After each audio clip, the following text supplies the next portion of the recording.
Lionel Messi মাঠে তার জাদুকরী ফুটবলের জন্য বিখ্যাত। তবে 2026 সালের বিশ্বকাপের পর সামনে এলো তার মানবিকতার আরও এক অনন্য গল্প। কি গল্প জানেন? জানা গিয়েছে কেপ ভার্দের গোলকিপার ভোজিনার পরিবারের 4 সদস্য যাতে বিশ্বকাপ ফাইনাল মাঠে বসে দেখতে পারেন তার জন্য নিজের খরচে টিকিটের ব্যবস্থা করেছেন আর্জেন্টিনার অধিনায়ক। আশ্চর্যের বিষয়ে পুরো ঘটনা বিশ্বকাপ চলাকালীন গোপনে ছিল। আর্জেন্টিনার ফাইনাল হারের পর বিষয়টি প্রকাশ্যে আসে। আর্জেন্টিনার সাংবাদিকদের দাবি বিশ্বকাপ চলাকালীন বহু মানুষকে মাঠে খেলা দেখার সুযোগ করে দিয়েছিলেন মেসি। যাদের পক্ষে টিকিট কেনা সম্ভব ছিল না তাদের সাহায্য করতে এগিয়ে এসেছিলেন তিনি। সাংবাদিকরা আরও জানান, আমাকে বলা হয়েছে অনেক মানুষকে মাঠে ঢুকতে খেলা দেখার সুযোগ করে দিয়েছিলেন মেসি।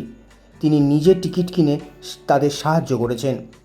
তিনি আরও জানান, অনেকে তার কাছে টিকিট চেয়েছিলেন, মেসি অনেক টিকিট কিনেছিলেন এবং যতটা সম্ভব সবার পাশে দাঁড়ানোর চেষ্টা করেছিলেন।